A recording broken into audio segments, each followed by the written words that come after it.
Boa tarde a todos. Ezequiel Mota falando pela página do Facebook da Casa Espírita Maria de Nazaré. O tema hoje, do caso que eu vou relatar, o tema é Nas Malhas da Lei. É um caso, não é, que foi trazido no Centro Espírita de Chico Xavier em 13 de setembro de 1956. Lá foi trazido um espírito que se apresentou com o nome J.L. que, para facilidade aqui nossa, nós vamos considerar que o nome dele seria José Luiz. J.L. José Luiz. Simplesmente o espírito não se identificou com o nome completo, só apenas J.L., mas a gente vai aqui chamá-lo de José Luiz, tá bem?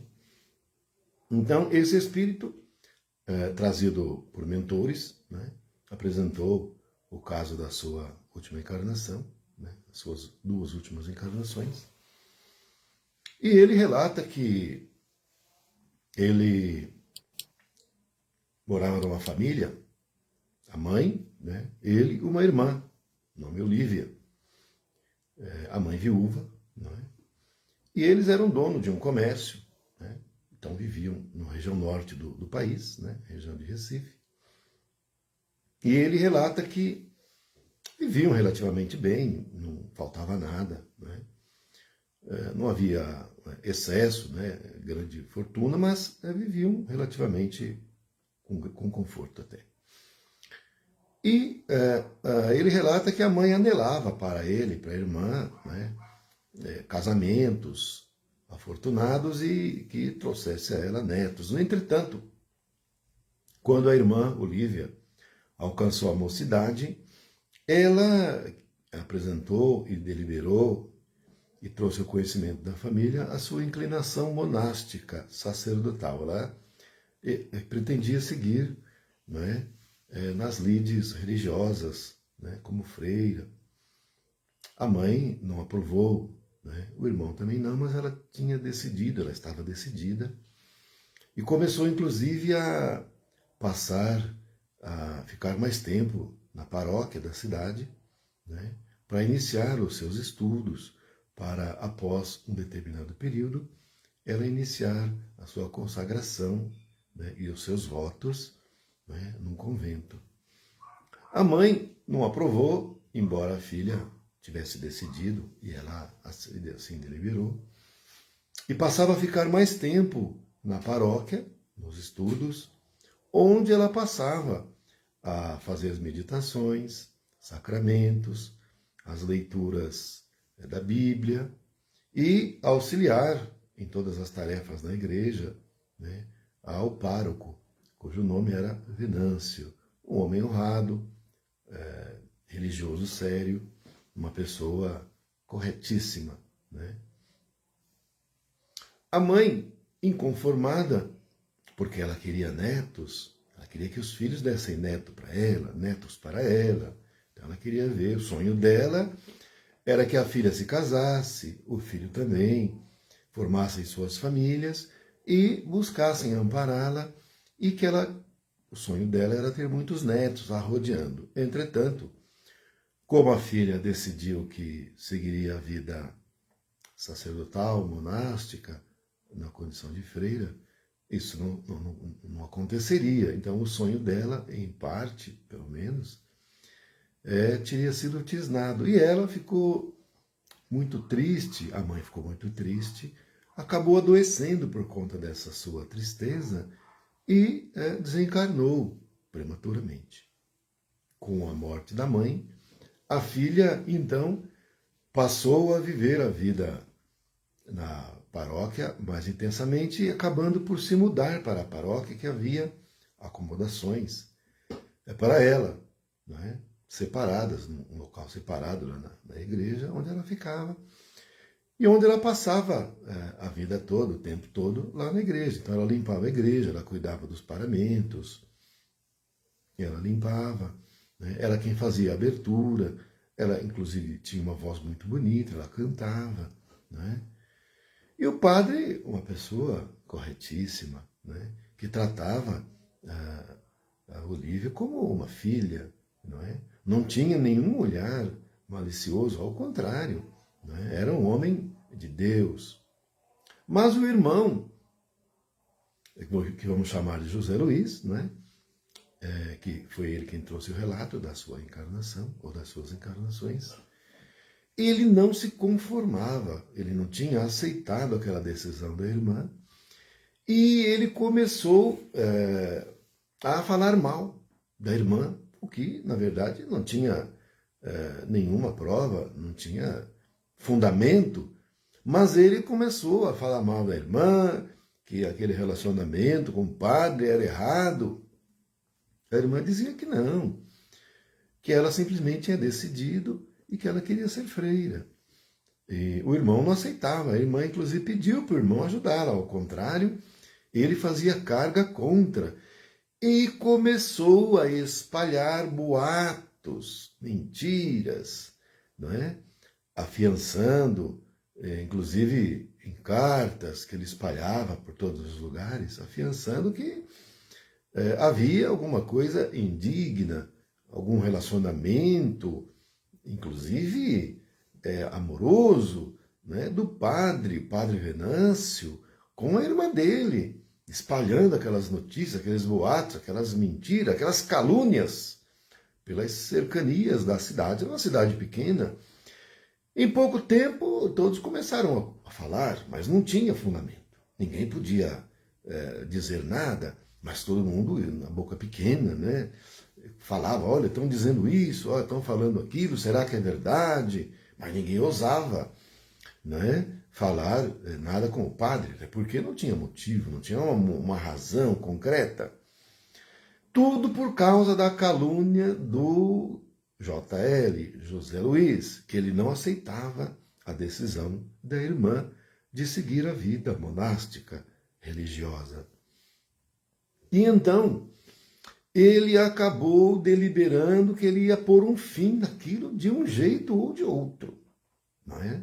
Porque ele desconfiava em seu íntimo, e tanto ele acabou criando uma forma de pensamento que ele passou a acreditar naquilo que ele falava, embora não tivesse coerência, mas ele passou a acreditar. Embora não fosse verdade, mas ele passou a acreditar que havia uma relação ali amorosa da irmã com o padre. E ele acreditava nisso, criação mental dele, mas que não correspondia à verdade nem à realidade. E ele começou a espionar, ficava espionando a irmã e o padre o tempo todo. E nessas idas e vindas ele relata que, certa feita, viu que o padre e a irmã saíram sozinhos da igreja. E ele seguiu atrás, com uma espingarda de caça, não é? E escondeu-se atrás de uma árvore, a uma distância curta até, ficou espionando o padre e a irmã, que na verdade tinham ido àquele local que era próximo da igreja para fazer orações, meditação ao ar livre, não é? Quando em determinado momento ele viu que a irmã deitou-se no chão, a relva, não é? Onde eles iam praticar meditação, mas ele não sabia disso. Para ele, na cabeça dele, eles estavam indo lá no meio do mato para fazer, sabe lá Deus o que. Ele pensava isso, né?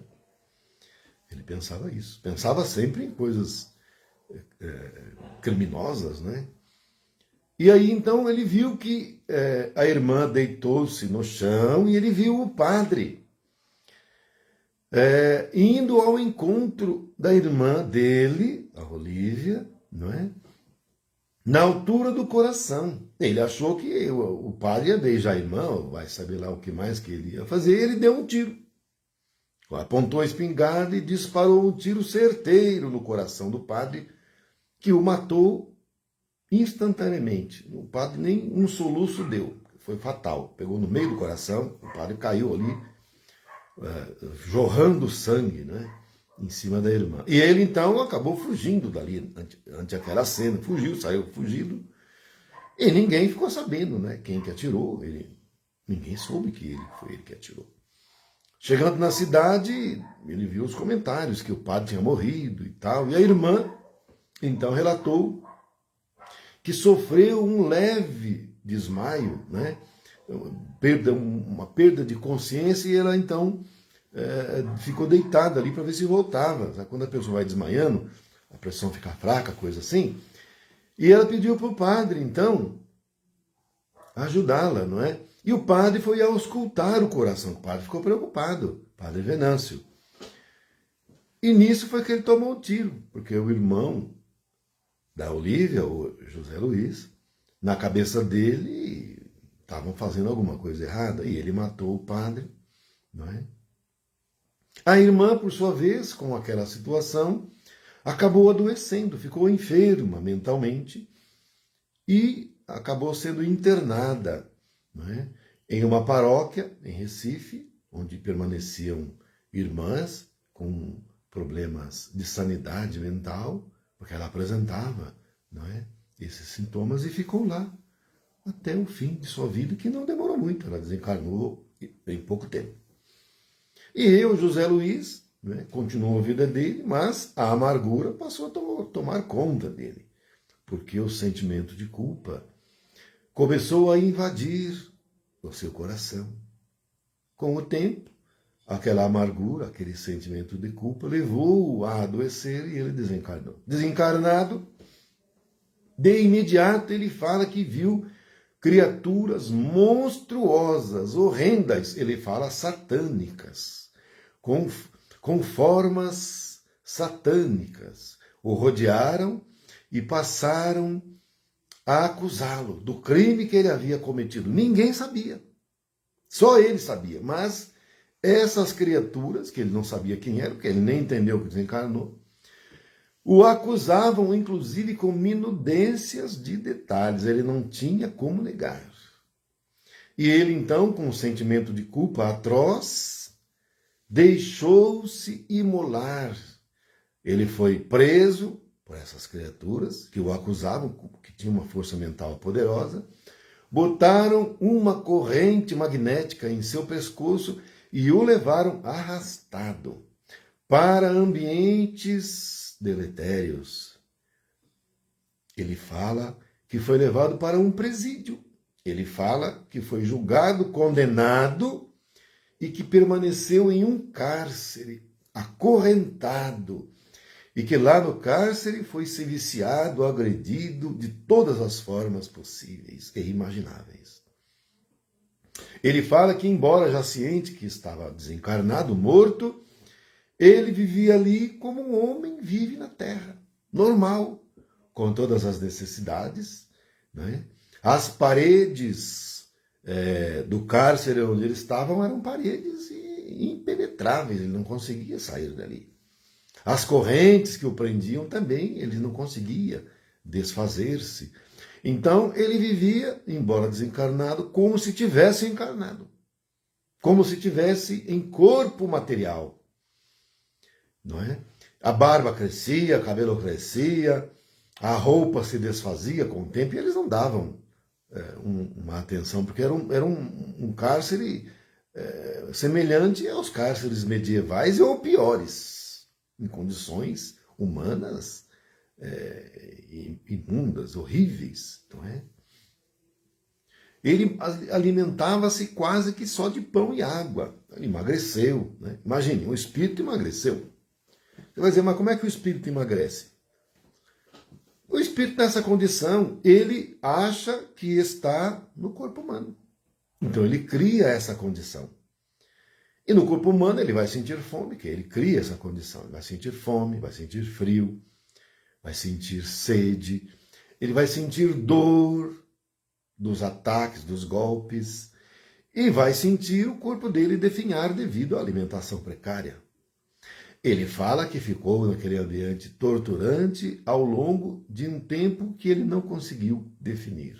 Sempre ser viciado e agredido. Aí ele fala que em determinado tempo, não suportando mais as dores, ele se ajoelha no cárcere sozinho à noite, ouvindo os gritos de outros presos. Em lágrimas e aos prantos, ele roga a misericórdia de Deus, fazendo uma rogativa à Nossa Mãe Santíssima, Maria de Nazaré, pedindo a ela o amparo, pedindo a ela o socorro de filho transviado e culpado, de consciência criminosa, mas ainda assim pedindo que a mãe o agasalhe em seu seio e tenha misericórdia e piedade dele. E assim, aos prantos, com sentida oração fervorosa e verdadeira e arrependida, isso que é importante frisar, ele apresentava um intenso, um imenso arrependimento pelo erro que cometeu. E esse arrependimento, com a prece sentida, a oração, chegou aos planos espirituais, abrindo o ensejo para ele ser resgatado. Porque ele mudou a vibração dele nesse momento, possibilitando aos espíritos socorristas que o resgatassem, e foram lá e o resgataram. E o levaram para um posto de emergência, né? No umbral médio. Lá ele permaneceu até se restabelecer, né? Até se refazer, emocional, psíquica e mesmo o seu corpo espiritual. Depois de um tempo que ele ficou lá, foi transferido para uma colônia espiritual, onde ele foi acolhido com todo carinho, com todo amor, não é? E ele assistiu muitas palestras, fez cursos, então ele se espiritualizou. Entretanto, quanto mais ele recebia de carinho, de amparo e de conhecimento espiritual, mais o sentimento de culpa e o erro não o permitiam viver a solicitude e o amor do Cristo, embora o ambiente fosse um ambiente fraterno, totalmente fraterno. Onde naquele ambiente onde ele estava era só o amor, mas ele não se permitia mais ficar naquele ambiente de amor, porque havia dentro dele o sentimento de culpa. Aquele sentimento de culpa não permitia que ele pudesse gozar do amor divino que imperava no ambiente. Ele se sentia culpado. Então, ele pediu para os mentores, dizendo: eu não tenho condições de ficar entre vocês. Eu não mereço ficar. Eu sou um réprobo. E nessa condição, eu só posso ficar aqui após eu equilibrar a balança da justiça divina. Eu preciso corrigir o meu erro, porque senão eu não consigo ficar aqui em paz. E então, com os mentores, foi programada uma nova encarnação para esse irmão, na qual ele pediu, ele rogou aos espíritos superiores que faziam a programação das encarnações para que ele passasse por uma situação semelhante à que ele provocou o desencarne do padre Venâncio e a infelicidade de sua irmã Olívia. Assim, foi programada uma encarnação para ele e ele reencarnou em um lar espírita. Recebeu a educação espiritual, espírita, foi recebido naquele lar com todo amor, com todo carinho, e teve uma passagem pela infância sem nenhuma alteração, ao contrário, recebendo todo o conhecimento espiritual, o evangélico de Jesus. Na mocidade também, não houve nenhum deslize na mocidade, sempre num caminho reto, evangélico. E ele acabou fazendo o curso de medicina, sagrando-se médico. E médico espírita, passando a ajudar e fazendo caridade, atendendo às tantas pessoas necessitadas gratuitamente. Na casa espírita, para ele, era o segundo lar dele, onde ele atendia, fazia palestras. Na casa espírita também foi aberto ali uma sala para ele atender como médico as pessoas necessitadas. Então ele era uma pessoa muito querida ali na casa espírita. Ele então acabou se casando, conheceu a que depois se tornou sua esposa e vivia num ambiente de completa felicidade no casamento. Mas a esposa dele não conseguia engravidar.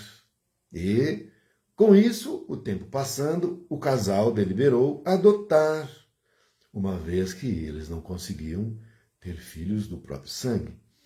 Acabaram adotando uma menina que veio à vida deles, do casal, para completar a felicidade da união conjugal dos dois. Então, a menina foi chamada de Maria Helena, esse era o nome da menina. E quando essa filha adotiva do casal completou 7 anos de idade, a mãe faleceu. O pai, José Luiz, então, viu-se sozinho, não é?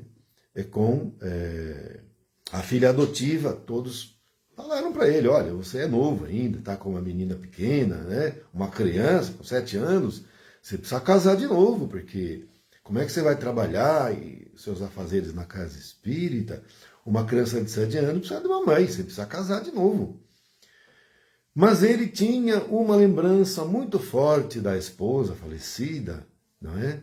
E ele não conseguiu, né, desposar novas núpcias e ficou, então, ele só cuidando da filha, não se casou de novo. Então a casa dele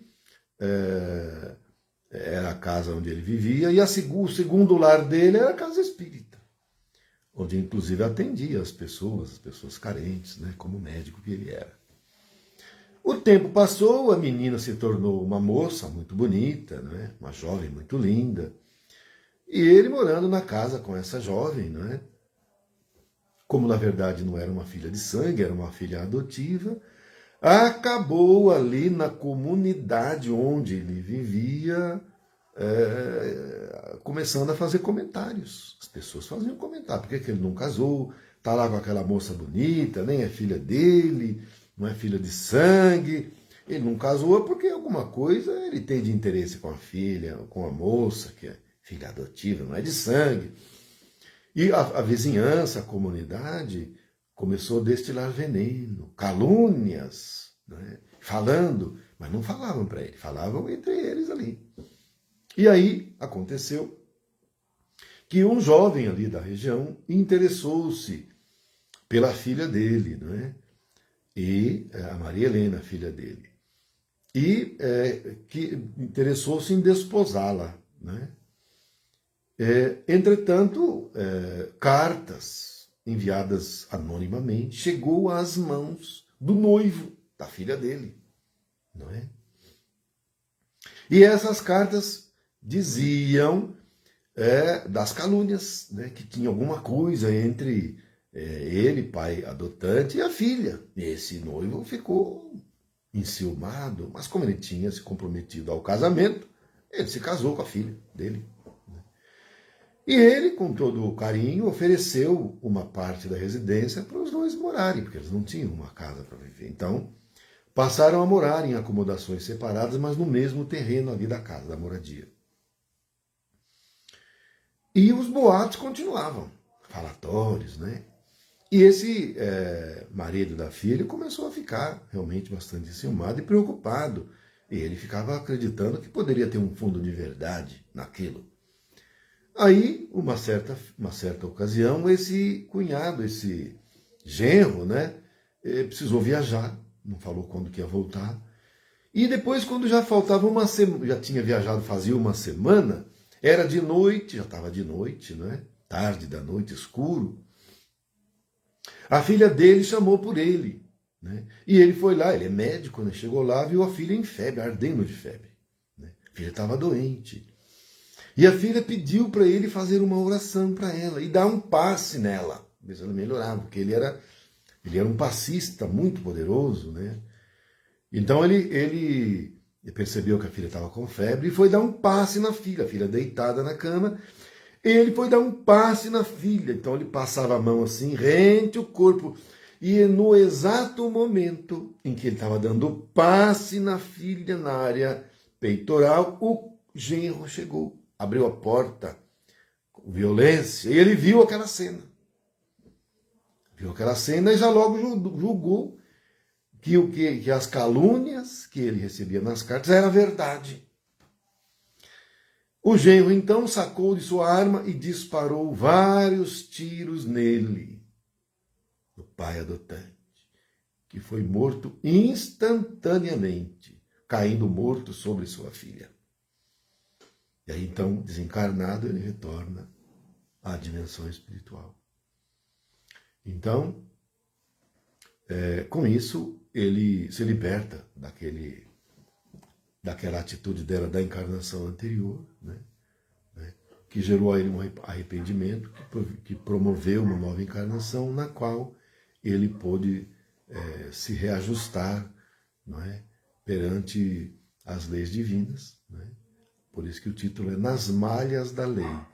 Mesmo que nós, qualquer um, cometamos qualquer infração à lei e ninguém fique sabendo, não nos esqueçamos. A lei de causa e efeito é inexorável e não há como escapar dela, né? Porque nós sabemos, a espiritualidade também sabe. E quando nós praticamos um crime, nós geramos um desequilíbrio perante a lei, contraindo uma dívida que, enquanto não for saldada, nós não podemos nos encontrar em paz conosco mesmo, porque nós somos filhos de Deus, e na medida em que nós erramos, cometemos o mal, nós geramos em nós um desequilíbrio emocional, psicológico e espiritual. E enquanto nós não corrigirmos esse desequilíbrio, gerado por nós mesmos, contraindo dívida perante a justiça divina, desequilibrando a balança da justiça divina, nós não teremos paz íntima para prosseguirmos na nossa evolução espiritual. E aí é onde, então, premidos pelo arrependimento, nós pedimos uma nova encarnação, para nela, então, corrigirmos o erro do passado. Cada caso é um caso, não é sempre assim, tá?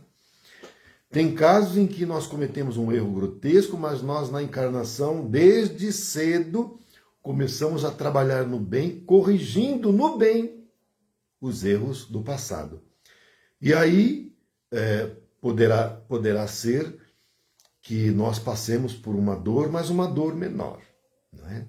Então, por exemplo, aquele que usou os braços para fazer o mal, mas uma nova encarnação usa esses mesmos braços para fazer o bem, sem cessar, poderá ser que, ao próximo do fim da encarnação, perca uma ponta do dedo e não todo o braço, não é? Ou então aquele que cegou outros, experimente a cegueira já pelo fim da encarnação, não é? Então, nós temos que entender que o mal só pode ser pago com o bem. Não há outra forma de pagar, não há outra moeda que seja aceita para quitar, não é? E o espírito acaba, de uma maneira ou de outra, pedindo para passar por uma situação semelhante à qual ele fez o outro sofrer. É o próprio espírito que pede, quando ele apresenta condições para isso.